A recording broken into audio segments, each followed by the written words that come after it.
ফিটাইতে 3 থেকে 400 ফিটের দেয় এই পর্যন্ত আলাপ পাওয়া যায়। তারপরে তো কি করে ভাইদের কাছে 3 ধাপে 22 লাখ টাকা দিছি। দেওয়ার পরে আমার পোলা আনে 1 বছর ধরে কোনো খোঁজ নেই। আজ কয়েক দফে ধরা খেয়ে 39 লাখ টাকা নিয়েছে। আমার বাইরে আর পার করছে না, আমার গেলাইছে তারা জানে মার গিয়ে গেলাইছে, আমরা কোনো খবর নাই। ছেলে কোথায় আছেন? আমার ছেলে কি ওই সাগরই রয়েছেন? আমার ছেলে কি করছে? আমি খবরই পেলাম না স্যার আমার ছেলে।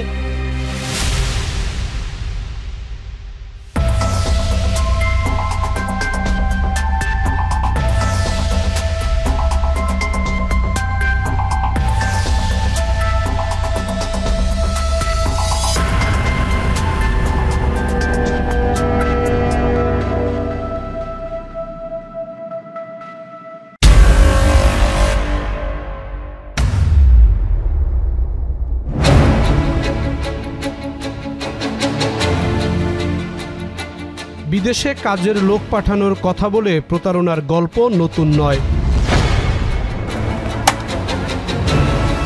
প্রতারণার মাধ্যমে মানব পাচারের ধরন দিন দিন হয়ে উঠছে ভয়ঙ্কর। বিদেশে নেয়ার কথা বলে নিঃস্ব হচ্ছে গ্রামের সরল মানুষেরা।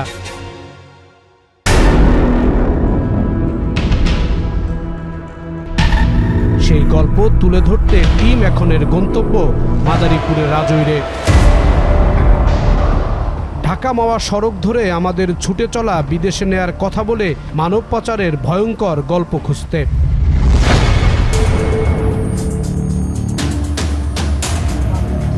রাজৈর উপজেলার ট্যাকেরহাটের একজন যুবক শহীদুল ইসলাম মিলন।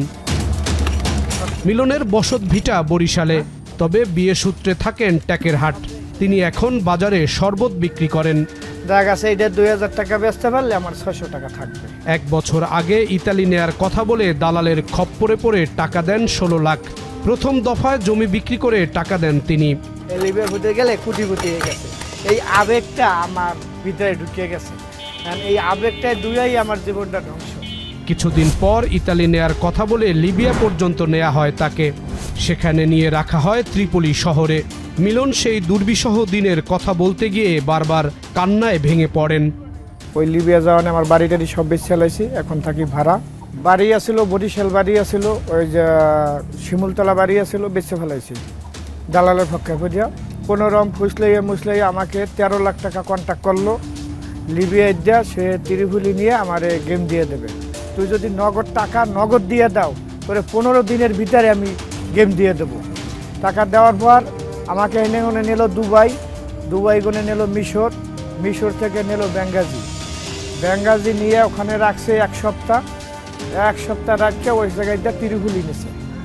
ত্রিভুলি নিয়ে একটা বাসার ভিতরে রাখছে, যে বাসার ভিতরে রাখছে বাড়ায় নামার কোনো সিস্টেম নাই। ওই জায়গায় বইয়া কষ্টে দুঃখে 3 মাস কাটতে গেছে। কাজ করো, কালকেই তোরে গেম দেবো, তুমি কাজ করো। এখন দাম বাইরে গেছে, আর 5 লাখ টাকা দাও। পরে আরও 5 লাখ টাকা দিলাম।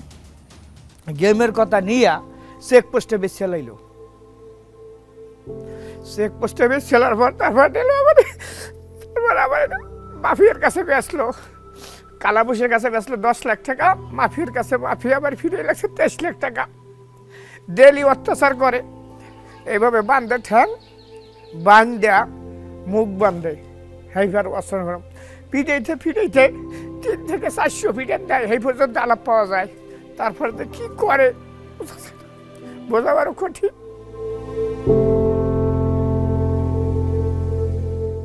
লিবিয়ায় নিয়ে ঢাকার দালাল বিক্রি করে দেন আরেক দালালের কাছে। নেমে আসে নির্যাতন।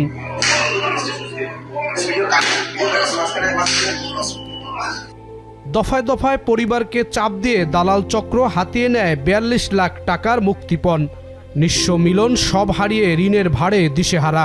আবার মেন দালাল হলে কাইম মিনা আবার এই ক্যাম্পে নিলো আমারে। ক্যাম্পে নেওয়ার পর আমি বললাম, ভাই এত কিছু করলাম, আমার কি গেম দেবেন না? কহা তো আবারও গেম দেবো। আবার গেমে নিয়ে বেশ চালাইছে। 42 লাখ টাকা আমার তো ক্যাশ ছিল না।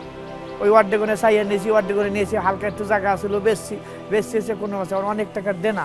যে ফক করে পড়লাম আমি মনে করি এইরকম ভোগ করে জানি এই বাংলাদেশের লোক পড়ে না, আমি যেন কষ্ট পাইছি কষ্ট পায় না।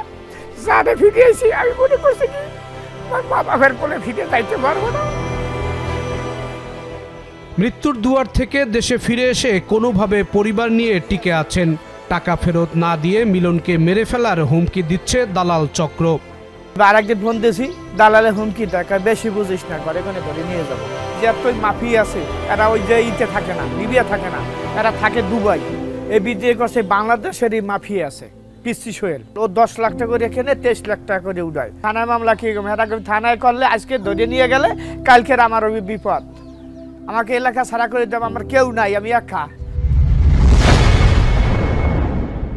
অচেনা পথ, কাজকর্ম সম্পর্কে নেই কোনো অভিজ্ঞতা, কোনো প্রশিক্ষণ না থাকা সত্ত্বেও ভাগ্য বদলের উন্নয়নে পাড়ি দিতে হবে ইতালি। এই লক্ষ্যে দালালের খপ্পরে পড়ে দিচ্ছেন সব কিছু বিক্রি করে অঢেল টাকা। আর দালাল চক্র অবৈধ পথে লিবিয়া হয়ে ইতালির পৌঁছে দেওয়ার লোভে সেই টাকা নিয়ে করছেন ক্ষতি। অনেকেই লিবিয়ায় বসেই অমানবিক নির্যাতনের শিকার হচ্ছেন, হারাচ্ছেন সর্বস্ব। এরকম একটি ঘটনা ঘটেছে এই গোবিন্দপুরে। একটি নৌকাডুবির ঘটনায় 11 জন তরুণ আজ পর্যন্ত নিখোঁজ হয়ে আছেন। তারা কিভাবে মারা গেছেন বা কি অবস্থায় তারা আছেন কোনো তথ্য নেই পরিবারগুলোর কাছে। আর এই পরিবারকেও কোনো তথ্য দিচ্ছেন না যে দালাল নিয়ে গেছেন এই তরুণদের, তারা সেই দালালও লাপাত্তা। পরিবারগুলো সন্তানের অপেক্ষায়, স্বজনের অপেক্ষায় অশ্রু ফেলছেন। এরকম একটি অমানবিক গল্পই গোবিন্দপুরের তুলে ধরছে টিম এখন। গ্রামের সড়কের পাশ দিয়ে এগিয়ে যেতেই সামনে আকন বাড়ি। এই বাড়ির 2 জন বাসার আকন ও তার ভাগ্নে টিটু মিয়া। বাড়িতে ঢুকতেই এখন টিভির টিম দেখেই সন্তানহারা বাবা আলী আকন এগিয়ে আসেন। ছেলের কথা উঠতেই কান্নায় ভেঙে পড়েন। ভাই হারানো কষ্টের কথা আর দালালরা কিভাবে ইতালি নেয়ার কথা বলে নিঃস্ব করেছে তা তুলে ধরেন বড় ভাই বাচ্চু আকন। হরিদাদি বাড়ি স্বপন, এই আর কি পরামর্শ দিয়া আমার বাইরে এদেশে করে নেছে লিবিয়া। তার হাতে একটা কন্ট্রাক্ট ছিল 14 লাখ টাকায়, তাই লিবিয়া নেছে। লিবিয়া নিয়ে রাখছে কিছুদিন, রাখার পর মাফিয়া ঘাতে ধরা খাওয়াইছে। আর কয়েক দফে ধরা খাই 39 লাখ টাকা নিয়েছে। 39 লাখ টাকা নিয়ে আমার বাইরে আর পার করছে না, আমার গেলাইছে তারা জানে, মার গিয়ে গেলাইছে, আমরা কোনো খবর নাই। 9 মাস, 9 মাসের 6 দিন বাকি আছে, 9 মাস হইতে এ পর্যন্ত কোনো খোঁজ খবর নাই। ঘরের সামনে মায়ের কণ্ঠেও সন্তান হারানোর আক্ষেপ আর নিখোঁজ বাসারের 4 বছরের ছেলে অপলক দৃষ্টিতে তাকিয়ে আছেন, কাঁদছেন বাবা। 1 বছর পার হয়ে গেলেও তারা জানে না পরিবারের 2 জন সদস্য কোথায় আছে। তবে দালালরা বলে না কিছুই, ফেরত দিচ্ছে না টাকাও। তাকে ফোন বন্ধ, প্রথম খোলা ছিল কাকি, আমরা গেম দিয়েছিলাম, ভোট ডুব গিয়েছে, কেস করছি, তারাও তাতেও কোনো সাড়া দেয় না। টাকাগুলো নিয়েছে, এই টাকাগুলোও তারা দিতে আসে না। বাপ মা এবং বুঝে রাখি ভাই আছে, আসবে আসবে, এই বলতে রাখি করবো। রাজৈরের গোবিন্দপুর গ্রামের আশপাশের যেই বাড়িগুলো দেখা যায় 2 পারে, এই প্রায় ঘরেই একজন করে ইতালি প্রবাসী রয়েছেন। আর ইতালিতে যাওয়ার ঝোঁক এই এলাকার তরুণদের খুবই বেশি। সেরকম একজন তরুণ ইনসান শেখ, যিনি লিবিয়া হয়ে অবৈধ পথে ইতালি যাওয়ার জন্য দালালের মাধ্যমে রওনা দিয়েছিলেন। যদিও 1 বছর ধরে তার কোনো খোঁজ নেই পরিবারের কাছে। তিনি মারা গেছেন নাকি বেঁচে আছেন তার কোনো কিছুই জানে না পরিবার। কি অবস্থায় আছে তার পরিবার এবং তার এই ঘটনার আড়ালের কি ঘটনা, সেগুলো তুলে ধরছে টিম এখন। শেখ বাড়িতে ঢুকতেই দেখা মেলে এক নারীর সঙ্গে। তিনি ইনসান শেখের মা। একমাত্র ছেলে ইতালি যাওয়ার কথা বলে নৌকাডুবিতে মারা গেছেন। লিবিয়া থেকে মায়ের সঙ্গে শেষ কথা, মা আমাকে নির্যাতন করা হয়। সন্তান হারানোর আক্ষেপ তুলে ধরেন তিনি। দালাল আমাকে কোনো খোঁজ খবর দেয় না যে ছেলে পৌঁছেছে কি না পৌঁছেছে। আর আমরা ফোন দেই, দালালে মনে করেন যেদিনকে মানে আমাকে জানানির কথা ওদিনকে ফোন দালালে আমাকে ধরছে। তা হ্যাঁ, এর পরে যে আমার ছেলের যে ওই ঘটনা হয়েছে স্যার, হে কালার আমার জানাই নেই। একালে না জানানোর পরে এরপরে কই কি 3 দিনের পর কই কি 3 দিনের মাথায় এরপর দিনকে ছাড় ফোন তুই অফ করগে বুঝছেন ফোন অফ করগে থোয়ার পরে 3 দিনের মাথায় কই কি বোট অ্যাক্সিডেন্ট করছে সেই কইছে বার কই কই তোর আপু শিখতেছে এরপর ফোন দিছে স্যার আদস ফোন তুই অফ করগে সত্য আমার ছেলে ডুবছে স্যার আইতো পথে আমরা খবরও পাইলাম না যে আমার ছেলে কোথায় আছে না আমার ছেলে কি ওই সাগরই রয়েছে না আমার ছেলে। ইনসান শেখের মা মনে করেন তার ছেলেকে মেরে ফেলা হয়েছে। দালাল চক্র মামলা করতে দিচ্ছে না, ফেরত দিচ্ছে না টাকাও। ছেলেরে যখন লিবিয়া নিল এরপর ছেলেরে দিয়ে কওয়াইলো যে এখন তোমার আব্বা দাঁড়িয়ে টাকা চাওয়ার হাতে আমরা টাকা দেরিও করলো না স্যার হাতে টাকা সব নিয়ে গেল। আমাকে ছেলের পার করবেন তিরুভুলি দিয়ে আমার ছেলের দেশে ব্যাঙ্গাসি দিয়ে পার।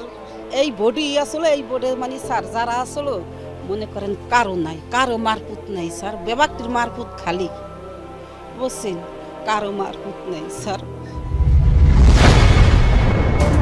এই গ্রামে নৌকাডুবিতে একসঙ্গে 11 জন মারা গেল। অবৈধ পথে ইতালি যাওয়া থামছে না। মৃত্যুর ঝুঁকি নিয়েই তারা পাড়ি জমান ইতালি। গোবিন্দপুর গ্রাম থেকে বের হয়ে এবার আমাদের যাওয়ার পালা কবিরাজপুর ইউনিয়নে। সেখানে রাতুল খালাসি নামে একজনকে গুলি করে মরুভূমিতে ফেলে দেয় দালাল ফিরোজ মোল্লা। দালালদের সঙ্গে চুক্তি হয় 20 লাখ টাকা ইতালি পৌঁছে দেয়ার। কৃষক বাবা আয়ুব আলী ছেলেকে হারিয়ে মানসিকভাবে ভেঙে পড়েছেন। সন্তান হারিয়েছেন আর ঋণ করে পাওনাদারের চাপে ত্রাহি অবস্থা পরিবারের। তারা বলেন দালাল ফিরোজ মোল্লা টাকা দিচ্ছে না, ছেলের লাশও তারা পাননি। 3 ধাপে 22 লাখ টাকা দিছি। দেওয়ার পরে আমার পোলা আনে 1 বছর ধরে কোনো খোঁজ নেই। আমি জিগাই যে আমার পোলার কি ঘটনা, মানে মোবাইলে তো না আমার কাছে কোনো যোগাযোগও করে না। আর সাথে যারা আসল তারা কইছে যে রাতুল খালাসি মারা গেছে। দালাল আমার কাছে কই না যে মারা গেছে কি ভালো মন্দ, কোনো যোগাযোগই করে না, ফোন বন্ধ করে থুইছে। রাজৈর উপজেলা থেকে অবৈধ পথে ইতালি যাওয়ার সময় নৌকা ডুবি কিংবা লিবিয়ায় দস্যুদের হাতে নিহত হওয়ার ঘটনা থাকলেও থানায় কোনো মামলা করছে না কেউ। 2-1টি মামলা আদালতে করলেও তার কোনো অগ্রগতি নেই। এদিকে মাদারীপুরের সদর উপজেলার বাজিতপুর ইউনিয়নের 14 যুবক 5 মাস ধরে নিখোঁজ। তাদের কোনো খোঁজ নেই। তারা ইতালি যাওয়ার জন্য বাড়ি ছাড়েন। রাজৈর এলাকায় যারা মানব পাচার করে থাকেন তারা কেউ এলাকায় থাকেন না। ইতালি লোক পাঠানোর দালাল ফিরোজ মোল্লা সহ কয়েকজনের বাড়িতে গিয়ে দেখা যায় ঘরে তালা ঝুলছে, সেখানে কেউ থাকে না। বেশিরভাগ দালালরা থাকেন লিবিয়া, দুবাই আর ঢাকায়। তারা কাউকে নিজের ফোন নম্বর না দিয়ে বিভিন্ন ব্যক্তির মাধ্যমে বিচ্ছিন্নভাবে টাকা হাতিয়ে নেন। লিবিয়া নিয়ে মাফিয়াদের কাছে বিক্রি করে দেয় এসব দালাল চক্র। তারপর নির্যাতন করে আদায় করা হয় মুক্তিপণ।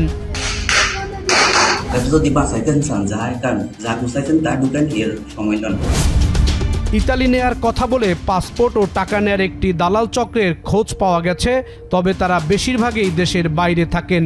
তাদের নাম ঠিকানা থাকলেও গ্রামের বাড়িতে কেউ থাকে না।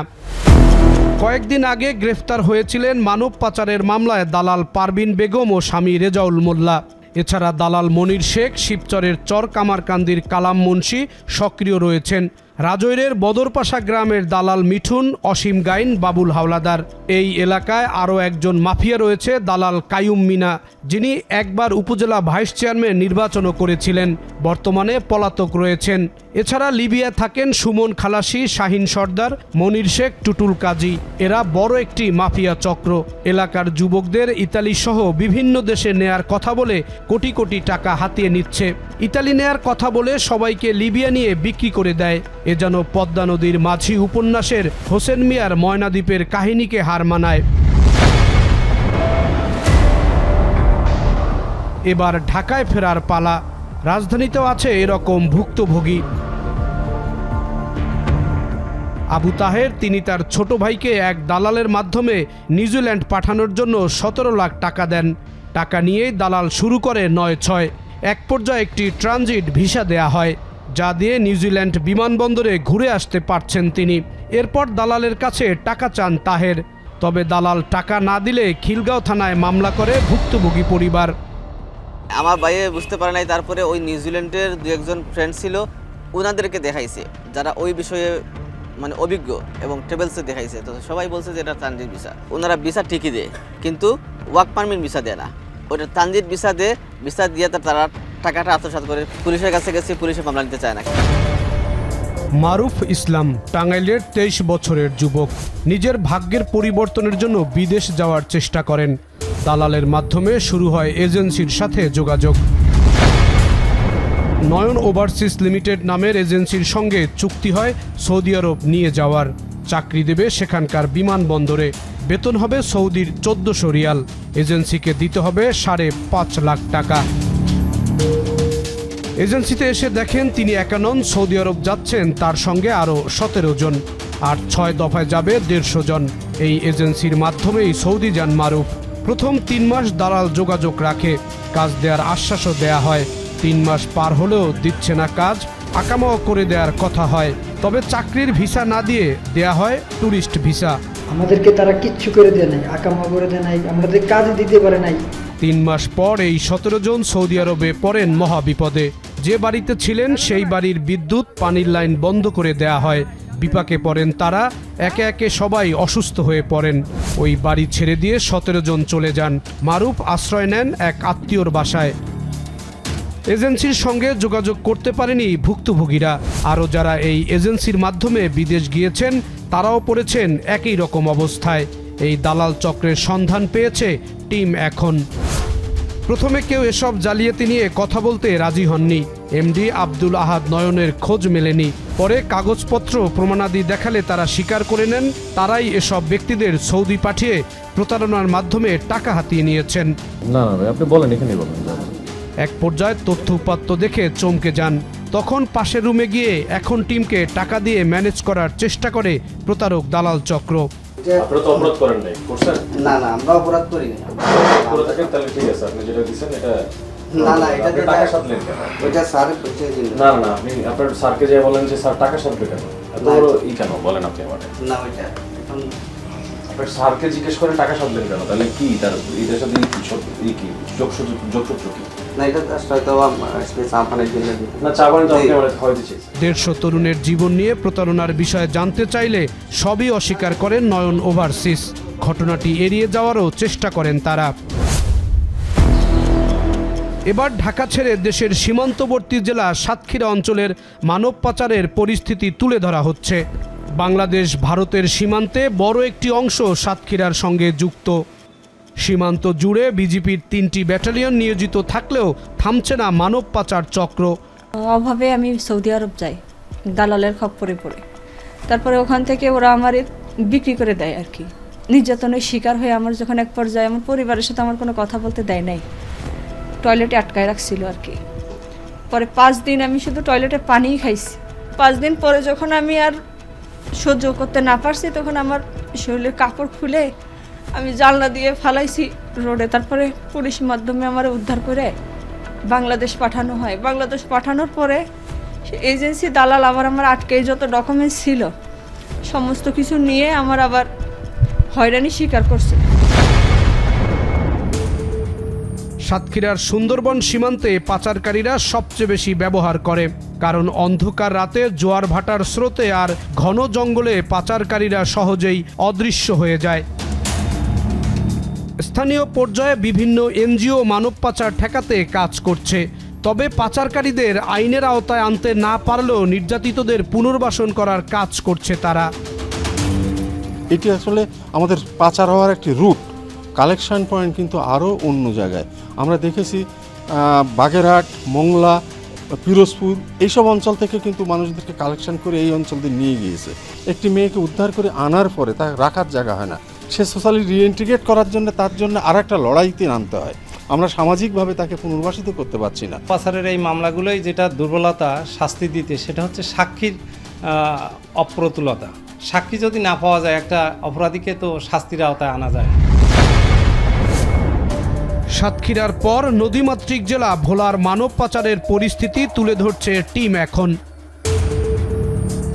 দ্বীপ জেলা ভোলা, 2022 সালের জানুয়ারি থেকে চলতি বছরের আগস্ট পর্যন্ত বৈধ উপায়ে প্রবাসে পাড়ি জমিয়েছেন 49,133 জন।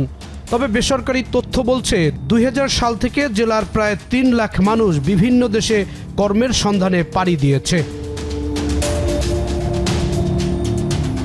বিদেশে যাওয়ার নামে দালাল চক্রের খপ্পরে পড়ে নিঃস্ব হয়েছেন অনেক পরিবার। এমনই এক পরিবার দৌলত খান উপজেলার সৈয়দপুরের হাসান বানু। 3 বছর আগে ছোট ছেলে মসলিউদ্দিনকে স্থানীয় দালাল ও নাজিমুদ্দিনের মাধ্যমে দুবাই পাঠান। সেখানে গিয়ে কাজের পরিবর্তে থাকতে হচ্ছে কারাগারে। জেল থেকে মুক্ত করতে বিভিন্ন সময়ে দেয়া হয়েছে 10 লাখ টাকা, এখনো মেলেনি মুক্তি। নাইদ হেল্লাল না আরো জানি কারা কারা এরা সবাই মিললা ওরা মারধর করছে আমার পুত্র ঘুরিও করছে। অনমন্ত আমার ছেলেকে ছাড়ে না, আমার ছেলে এই বিকায় ছাড়বো করিয়া আরও একবার নিচে 1.5 লাখ, আরও একবার নিচে 80,000, আরও নিচে 40,000। স্থানীয় হেলাল, নুরুদ্দিন, নাজিমুদ্দিন, কাসেম মিলে তৈরি করেছে মানব পাচার চক্র। দুবাই, ওমান, কুয়েত, কাতারে চাকরি দেওয়ার কথা বলে নেয় এসব দালাল চক্র। তবে চাকরির পরিবর্তে জুটছে নির্যাতন। দুবাই থেকে নাজিমের কাছে গিয়ে আমরাও এরকম প্রতারণা হয়েছি। ও হচ্ছে বড় দালাল। ফালাইছি তো ইনকাম করতে, ইনকাম তো ভালো কথা নাই, আরো নির্যাতন করে। মনির এইভাবে শিবপুর থেকে অনেক লোক নিয়ে এই মনির সবাই এইভাবে হতে হতে কান্দাইতে আছে। মনির আর আব্দুর রহিম এরা 2 ভাই মানে দালালি করে, এই দেশের থেকে লোক পাঠায়, এরকম করে দালালি করে নিয়ে ওরা শুধু প্রতারণা করে। যদিও এসব অভিযোগ অস্বীকার করেছেন দালাল হেলালের পরিবার। ওনারা কাজ দেয়, ওনারা কাজ করে না। আমার 4-5 বার জায়গায় কাজ দেওয়া শেষ, কিন্তু ওনারা কাজ করে না। কিন্তু ওনারা অনেক চাপ দেয়, এগো ছেলে থাকতেছে না এই দেশে, 11 বছর চাপ হলো এরা, বুঝছেন? এগো ছেলে থাকতেছে না, দোষ কি আর যে নিচে হ্যার। ভোলা সদর উপজেলার শিবপুর শান্তিরহাট এলাকার মোহাম্মদ হোসেনকে সম্প্রতি সময়ে সৌদি আরবের রাস্তায় ঘুরে ডাস্টবিনের খাবার খেতে দেখা গেছে, যা সামাজিক যোগাযোগ মাধ্যমে ছড়িয়ে পড়েছে। দোকান ও জমি বিক্রি করে 5 লাখ টাকা খরচ করে দালালের প্রতারণায় দিশেহারা এই পরিবার। আমার স্বামী আজ 3 বছর গেছে, 10টা মাস গেল, কিভাবে আছে কিভাবে গিয়েছে স্যার এটা আমি জানি। এই একই দালালের খপ্পরে পড়েছেন দৌলত খান উপজেলার জয়নগর গ্রামের ইমন। বিদেশে কর্মসংস্থানের জন্য দালালকে 6 লাখ টাকা দেন।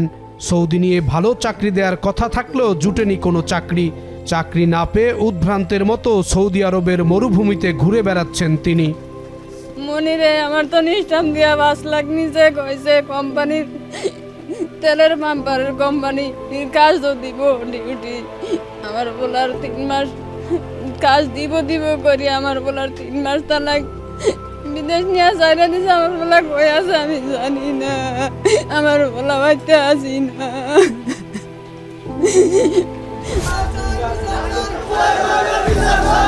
এরকম শতাধিক ব্যক্তিকে সৌদি নেয়ার কথা বলে ভালো কোনো চাকরি না দিয়ে হয়রানি করছে দালাল চক্র। প্রতারণার শিকার হয়ে আর্থিকভাবে চরম ক্ষতিগ্রস্ত এসব পরিবার। আমাদের বলছে তেলের ইয়াতে চাকি দিব, তখন হ্যাঁ চাকি দেয় নাই। তখন আমাকে দাবি একটাই, তেলের যে কোম্পানি কইয়া নিছে ওই কোম্পানিতে চাই, না আমার ছেলে চাই, আমার ক্ষয়ক্ষতি পূরণ চাই। 4-5 মাস যাবত তার কোনো খোঁজখবর নাই, তার চাকরি নাই, তার দেশের থেকে টাকা পাঠাতে সে খাইতেছে। তাদেরকে যোগাযোগ করলে যোগাযোগ করতে পারছি না, আর উল্টা চাপ দেয়, এমনকি আমারে হুমকি দুমকিও দেয়। মনির আমার ছেলে, একমাত্র ছেলে, বিদেশ নিব কইছে, তখন আমি সুদ রূপে 2 লাখ টাকা লয়ে ওরে দিছি। এখন আমি খাইমু না সুদ দিমু, ওই আমার টাকা পয়সা দেয় না। আমরা জানা করিয়া ছেলে বিদেশ ফলাইন, বিদেশ দিয়ে ফেলাই দালালের মাধ্যমে নিছে, নিয়ে ছেলে খাওয়া নাই, লওয়া নাই, খোঁজ খবর নাই, পাক দিয়া নিয়ে এই বাজে আলেটিছে। এসব প্রতারণা ও হয়রানির কথা জানতে দালালের সঙ্গে কথা বললে বিষয়টি ভুল বুঝাবুঝি বলে এড়িয়ে যায়। উনি অভিযোগ করলে তো হবে না, বিষয়টা তো রিয়েল না ফেট সেদিকে তো তাকাইতে হবে। এটা হচ্ছে একটা ভুল বুঝাবুঝি।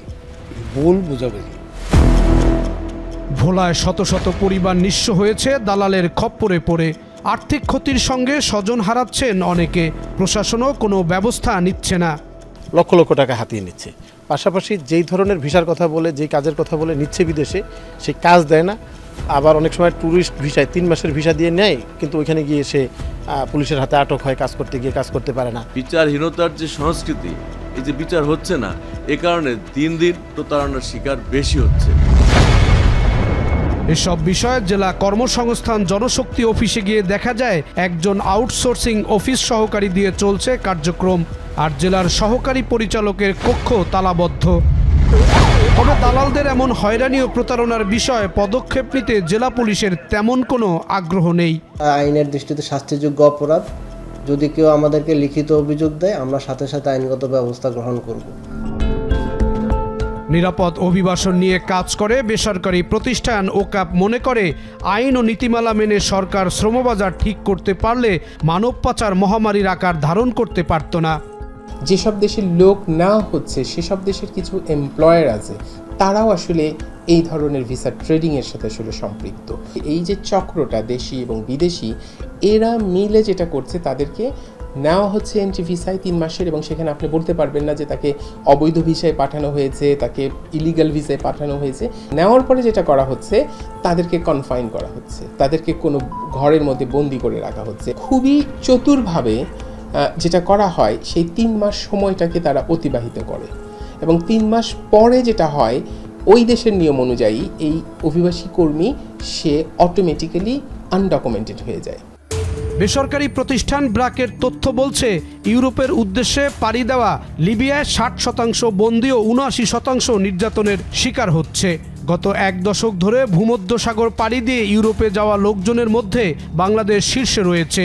এই পথে ইতালি যাওয়ার সময় নৌকা ডুবে প্রাণহানির ঘটনাও ঘটছে। UNHCR এর তথ্য অনুযায়ী 2015 সাল থেকে 2025 সালের জুন পর্যন্ত বিভিন্ন দেশে 25 লাখ মানুষ সাগর পথে পাড়ি দিয়ে ইউরোপে গিয়েছে, যার প্রায় 22,000 মানুষ সাগরে ডুবে মারা গেছে। এর মধ্যে বেশিরভাগই বাংলাদেশের। 2009 থেকে 2020 সাল পর্যন্ত এই পথে 70,600 জন ইউরোপে ঢুকেছে। 24 থেকে 40 বছর বয়সের লোকজনেই সবচেয়ে বেশি অবৈধ পথে ইউরোপের বিভিন্ন দেশে যাচ্ছে। বেশিরভাগ মাদারীপুর, শরীয়তপুর, ফরিদপুর, সিলেট, সুনামগঞ্জ, মুন্সিগঞ্জ ও নোয়াখালীর বাসিন্দা। তবে 89%ই ভালো কোনো চাকরি পান না।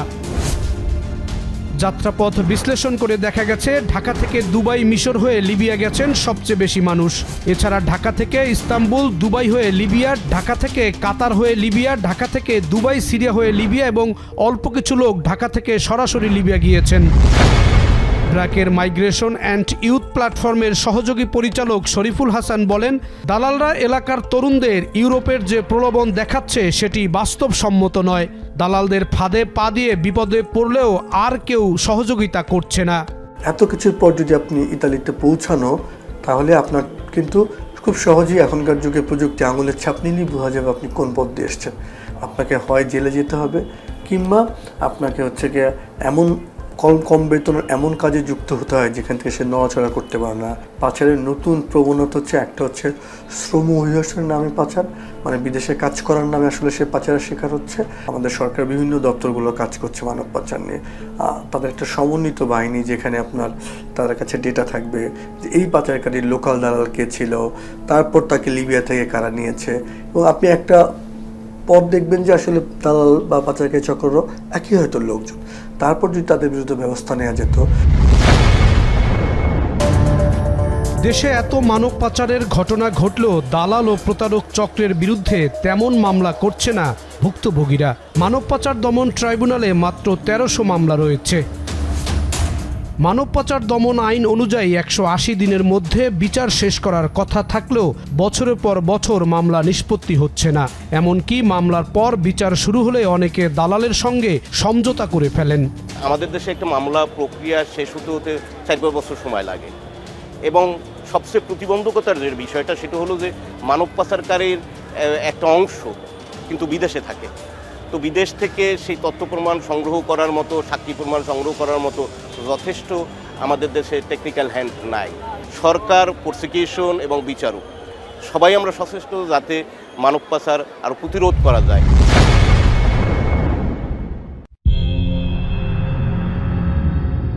এদিকে 19 সেপ্টেম্বর কক্সবাজারের টেকনাফের গহীন পাহাড়ে অভিযান চালিয়ে মানব পাচারকারী চক্রের আস্তানা থেকে 66 জনকে উদ্ধার করেছে নৌবাহিনী ও কোস্টগার্ড। টেকনাফের বাহারছড়া ইউনিয়নের পাহাড়ের চূড়ায় বিভিন্ন সময় অপহরণ করা হয় এই ৬৬ জনকে, যার মধ্যে ২৩ জন নারী, ২১ জন শিশু রয়েছে। এসব নারী ও শিশুকে বিভিন্ন দেশে পাচার করার পরিকল্পনা ছিল অপহরণকারীদের। মৃত্যুর ঝুঁকি থাকলেও উন্নত জীবনের আশায় পাড়ি জমাচ্ছে দেশের অসংখ্য তরুণ। রেমিটেন্সের আড়ালে এসব অমানবিক গল্প চাপা পড়ে যাচ্ছে। নাগরিক দুর্ভোগ, অনিয়ম, স্বেচ্ছাচারিতা কিংবা দুর্নীতির কেঁচো খুঁড়তে আপনাদের পাশে আছে টিম এখন।